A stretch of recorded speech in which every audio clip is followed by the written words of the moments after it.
salaamaaleykum mbooloo mi ñoo ngi leen di nuyu yéen ñëpp kenn ku ne turam ak santam di leen baal te di leen baal àq.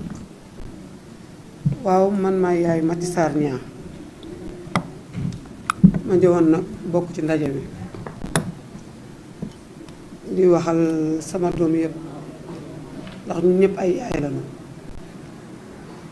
suñu doom yi nekk ci kaso bi te dinaa leen xamal leen xale yi li ma yëg ci ñoom dara neexuma lundi xale yi dinañ commencé grève de la faim loolu arrangé wu ñu ñun yaay yi xale yi sonn nañ trop waaye bu ñuy xool ba ci yàgg xale yi ñoo ñu gën demin ñun ñi ci biti ndax xale yi ñoom jàpp nañ leen teg leen waaye ñun ñi ci biti bëgg a wax te kenn ñemewul wax ñun ñëpp daañu am cardiaque ndax xale yi moom li nekk ci ñoom génn na waaye ñun ñi nga xam ne kenn ñemewul wax ndax fi mu nekk nii ñun dañu def comme kaña ku génn ñu dóor kenn du ŋaam parti bi parti kaña la parti bi parti picc la ndax picc moom boppam garab gu ko neex lay tag waaye ñun kaña yi ku génn ñu dóor la yet yaa ngi taxaw nu ñuy def ci biir kàmb gi la ñuy dee nanu bàyyi suñ doom yi nanu bàyyi suñ doom yi suñ doom yi defuñu dara kenn ku ne am nga sa bëgg-bëgg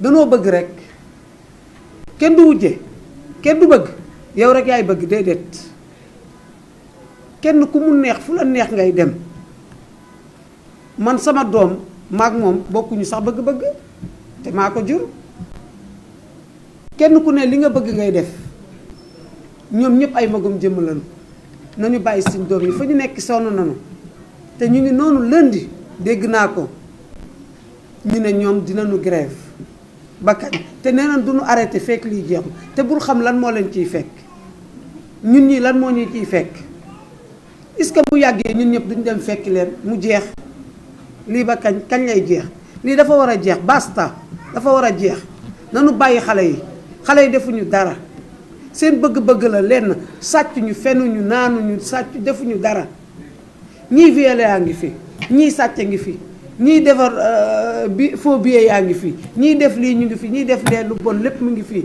te duñ ci wax te jàpp bi yëpp benn parti la muy parti kaña gi ku génn ñu dóor la amul leneen nanu bàyyi jàmbur yi ñu bàyyi xale yi ñu dem noyyi tey ku ci mel ni Maty Sarr Niang xëy na moom laa mën a xam vie privée maa ngi ko jur mu yor ay doomam ouverture yaa ngi nii jub ku leen di toppatoo man mag naa ba pare maay sang maay yóbbu école maay inscrit maay def lépp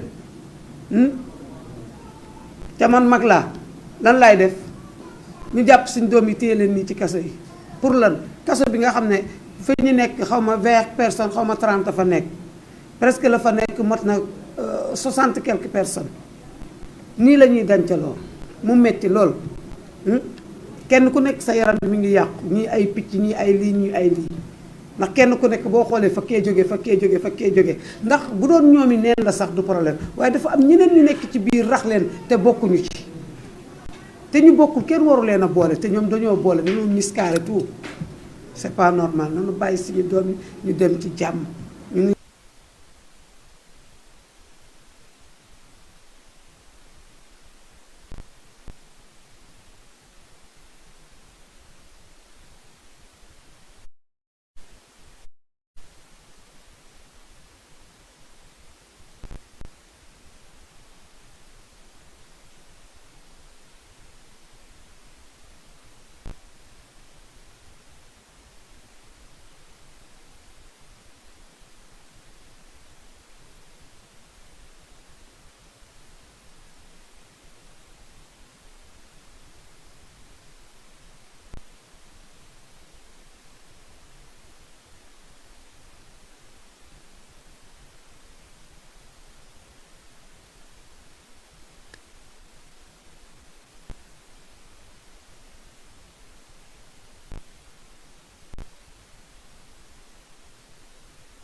comme kañe ku génn ñu dóor kenn du wax ñëpp fi nekk nii ñu ci bëri dinañ am cardiaque ndax munoo wax li la naqari munoo ko wax nanu bàyyi xale yi ñu dem seen yoon nanu bàyyi xale yi ñu dem seen yoon loolu mooy jàmm réew mi ndaw réew xale ko yor lii amul Europe lii fii rek laa ko mës a gis ci àddina te man dëkk yu ma wàccul bëriwul waaye lii fii rek la am ci àddina fii Sénégal rek laa mës a gis lii da ngay gis ku rey nit pendant 10 ans ñu di la topp buñ la jàppee moom jeex na waaye fii moom man sama doom fi ñu doon añee lañ ko fekk danoo mel ni ku jàpp ku rey nit fi ñu doon añee lañ ko fekk yóbbu ko warloo ko juróom-ñetti fan doo ko denc te am na jour yi nga xam ne sax mënuma ko teg bët boo demee ñu ne la mu nga fee mi ngi fii mi ngi fii mi ngi fii duñ leen àtte def na juróom léegi mu dugg na juróomi weer juróomi fan moo ko manqué juróomi weer kañ lay génn kañ la ñuy génn nanu bàyyi suñu doom yi ngir yàlla li waaye war a sóor ñu bàyyi suñu doom yi ñu dem defal yàqaluñu leen dara ku fi nekk bu bëggoon a faluwaat bu ko neexee mu falu ki bëgg a ñëw bu ko neexee bu bëggee ñëw mën na ñëw te ñu bàyyi suñu doom yi ngir yàlla ak yonent bi xale yi seen bëgg-bëgg xale yi politique ñu de seen réew la ñuy defar li leen naqari seen réew ci lañu moom la ñuy def waaye xale yi nekkul ne ay politiciens lañu non non non ay 17 ans ay 18 ans ay 19 ans ay nangam ñun duñu ay politiciens lu ñu xam kenn ku ne am nga droit nag wax li nga bëgg waaye kenn du wax réew mu kenn dul ŋàng ah loolu fu mu am est-ce que ñun duñu fekk fi yóbbu ñu réew mi metti na trop waaye jërë ngeen jëf. Merci maman, vous allez comprendre d'hier. On va prendre notre avant-dernière intervention. Fatou Diop. Plutôt Fatou, excusez-moi. La sœur de Khadim Sow. Wow. Parle au nom de sa femme. D'accord.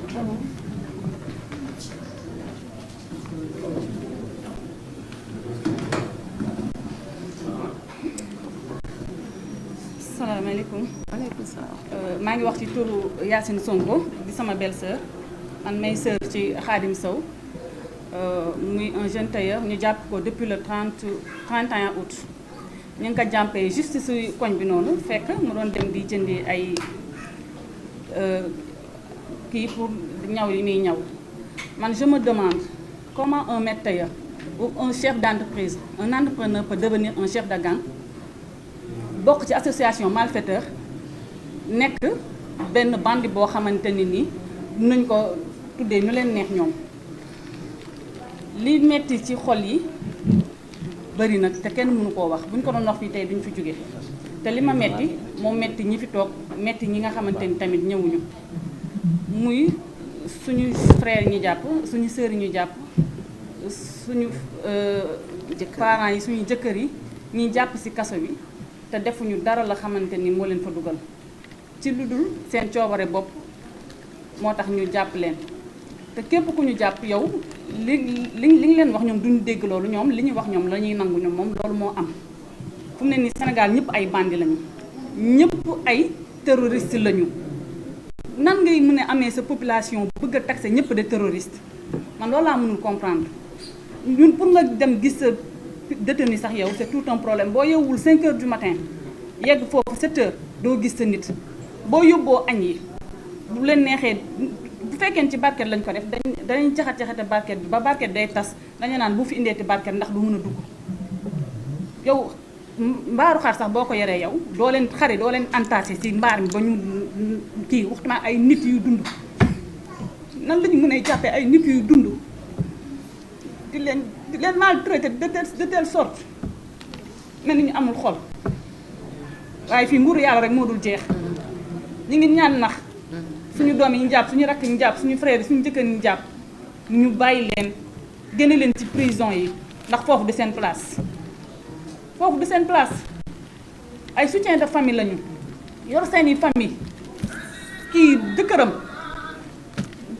atelier la bàyyi atelier tailleur man moom ma fa nekk moom muy def 217 di ñaw bàyyi fa doom bu ndaw sàng bi ñu ñëw doom ji dañ koo làq ko yu metti yoo xamante ni te li ma dal boo dégloo keneen da ngay fàtte sa bos kon nañ bàyyi suñu mbokk ñi jàpp foofu ci kaso ba yóbbu leen fa te liñ leen fa yóbboo du dara lu ñoom seen coobare bopp àdduna du kër ku yóbbu nga bàyyi ci xel kuy def nax yaa ngi def lu la neex te jàpp ni ëllëg amul payoor loolu rek laa amoon ci li may wax ma jégalu ndax ci kàddu yi lu ci dëng lépp man la lu jub rek ngeen xamante ni suñu borom la maa ngi jégalu bu baax. Merci beaucoup. Je pense que vous avez écouté les multiples témoignages des familles des détenus. On ne peut pas faire intervenir tout le monde malheureusement. Et on n'a pris que des échantillons. Parmi nous, il y a ceux qui sont dans des régions un peu plus lointaines, à savoir Ziguinchor. La famille de Tombo m'a appelé. La famille de Bentalebso également fait partie du collectif, à savoir sa femme. Sa famille même m'a appelé depuis la région de Kaolack. La famille de Mortal Gueye également a appelé depuis Louga. Donc justement pour dire que ce collectif ne s'arrête pas à Dakar. Ce collectif englobe l'ensemble des détenus politiques qui sont au Sénégal. Et nous sommes réunis dans un cadre de réflexion depuis un bon moment aujourd'hui pour travailler sur les stratégies pour la libération de tous les détenus politiques. Maintenant, il est lancé aujourd'hui, ce collectif. On a des plans d'action à mener. Nous allons vous le communiquer dans les jours à venir. Mais le premier plan d'action, c'est encore d'autres rencontres des familles, des détenus, ensuite des multiples syndicats, des travailleurs et des enseignants. Donc je donne la parole à une dernière intervenante avant qu'on puisse conclure.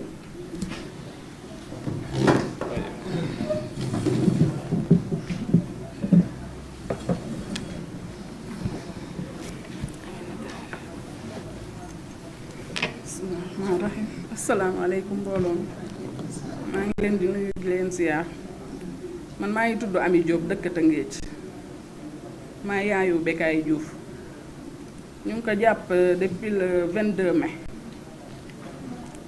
jour boobu de mu ngi julli jàkk ba génn rek vers 2 heures fekk leen ñu siwilu taxaw ci bunt bi ci lañ ko yóbboo bi heure añ jotee ñu oote ba sonn day sonné rek ba coupé ba ay 6 heures la oote ne man de dama julli ba génn rek ñu jël ma yóbbu ma maa ngi Dakar noonu lañ ci am muy xale bu baax bu yaru boo xam ne liggéey rek la xam ak jaamu yàlla man mii ndeyam moo ma gën a mën a jaamu yàlla yàlla xam na ko te xale bu ndaw la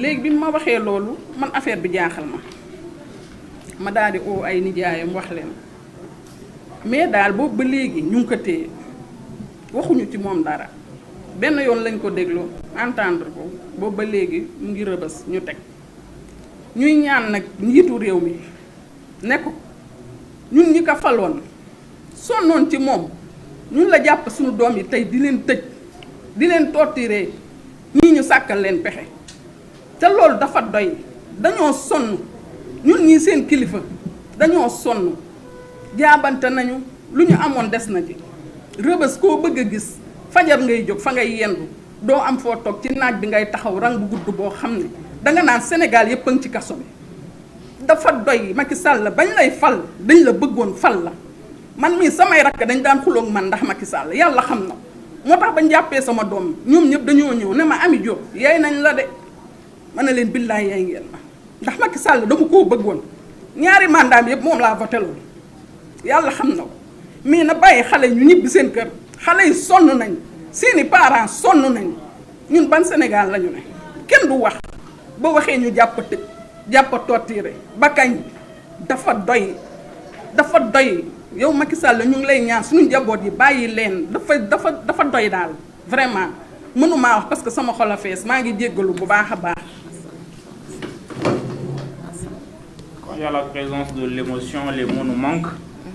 Presque c'est le même procédé pour tous les détenus. On vient t'arrêter, on t'amène au commissariat central, retour 2-3 retours de parquet, on cherche quelques motifs à te coller, le juge te colle un mandat de dépôt, on met le dossier en instruction. Quand le dossier est en instruction, aucun avocat ne peut agir tant qu'on ne t'a pas entendu sur le fond. Après 3-4 mois, on t'entend sur le fond. Les avocats déposent des lettres de LP, on rejette purement et simplement.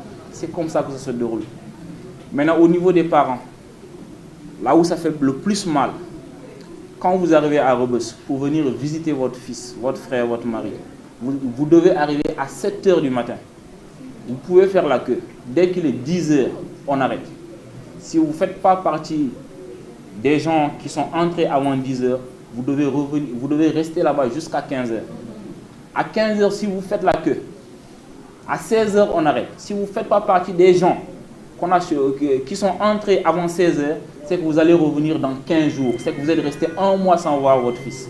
C'est tellement pénible, c'est tellement difficile. Pour les familles des détenus, chaque 15 jours, c'est-à-dire chaque deuxième vendredi, ils ne travaillent pas. Ils passent la journée devant Rebeuss. Ça, c'est un calvaire. Le deuxième calvaire des familles des détenus, c'est quand ils amènent la nourriture pour leurs enfants. Déjà, vous attrapez des enfants, vous les mettez en prison. Vous ne pouvez pas leur assurer une nourriture de qualité. Les parents quittent dans la banlieue dakaroise, d'autres à Rufisque, d'autres à Guédiawaye, ainsi de suite. Venir jusqu'à Rebeuss pour déposer de la nourriture pour leurs enfants. Déjà, si vous arrivez, le premier calvaire, c'est de faire la queue. Vous allez voir une vingtaine de personnes devant vous. Vous devez attraper votre bol, faire la queue. Au minimum 30 minutes de queue. Si vous arrivez à enregistrer votre bol à 14 h, c'est-à-dire avant qu'ils puissent avoir ce plat que vous avez amené là, 17 h ou 18 h. Donc ce plat-là, il ne sera même plus un plat de qualité. Des fois même, ils nous disent qu'ils reçoivent des plats qui sont pourris, tellement que ça dure dans le circuit. Et pour récupérer ce bol-là, vous devez faire, il y a encore un autre calvaire. Vous devez faire une autre queue qui va durer au moins 30 minutes. Mais les parents des détenus vivent un calvaire extraordinaire. En plus de ça, des fois, vous amenez de la nourriture pour votre enfant, mais il ne le reçoit pas. Pas plus tard que hier, moi, mon frère, je lui ai amené de la nourriture avec des boissons et des mouchoirs au niveau du pavillon spécial. Pour quelqu'un qui est malade, on l'amène de la nourriture. Mais donnez-lui sa nourriture, on lui donne simplement le plat, on garde le jus et les mouchoirs. Quand il m'appelle, il me dit, est-ce que tu m'as amené à manger? J'ai dit, j'ai amené ça et ça et ça. Il dit, j'ai reçu que la nourriture. J'ai dit, où est passé le jus et les mouchoirs? Il faut les réclamer ça. Quand on fait des dépôts d'argent aux détenus politiques, ils ne reçoivent pas. Aujourd'hui, je prends le cas d'un détenu que j'ai déposé 25 000 il y a plus d'un mois. Je suis allé là-bas hier pour réclamer, pour dire que je lui ai fait un dépôt de 25 000.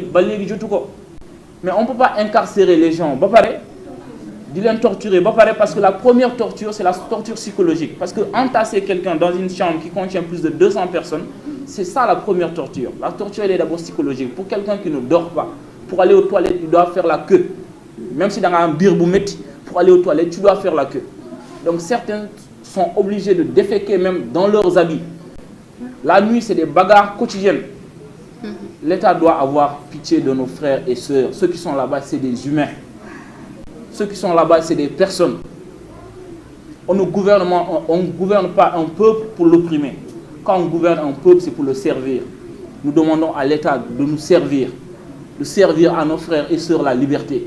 Ils sont fatigués. Les dossiers qu'ils ont mis en instruction, c'est jusqu'à quand? Chaque parent qui cite, tu as l'impression d'oublier ton cas. C'est indécent pour moi que je me prononce sur le cas de mon frère, alors qu'il était prévu que je me prononce. Mais quand je dis que chaque parent se prononce, et d'autres parents n'auront pas eu la possibilité de se prononcer, ça serait indécent. Mais il y a plus de 1000 et quelques personnes. Que l'État ait pitié de ces familles-là. Que l'État ait pitié de ces enfants-là. Parce que pour développer ce pays, on ne peut pas développer ce pays sans ces enfants. Parce que parmi eux, c'est des cadres. Des élèves qui n'ont pas composé l'année dernière. Des étudiants qui ont redoublé. Parce qu'ils n'ont pas composé. Des enseignants. Parce que ces enseignants-là doivent regagner des classes pour enseigner la future génération.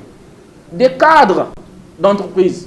Ils doivent employer des gens. On a cité le cas de Babacar Ndiaye, qui est aujourd'hui RH dans une entreprise de plus de 300 et quelques personnes.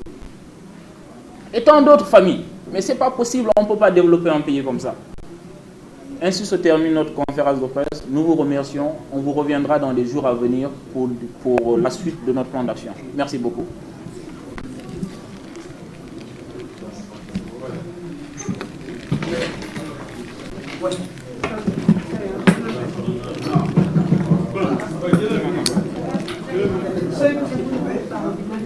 Je ne suis pas le porte-parole.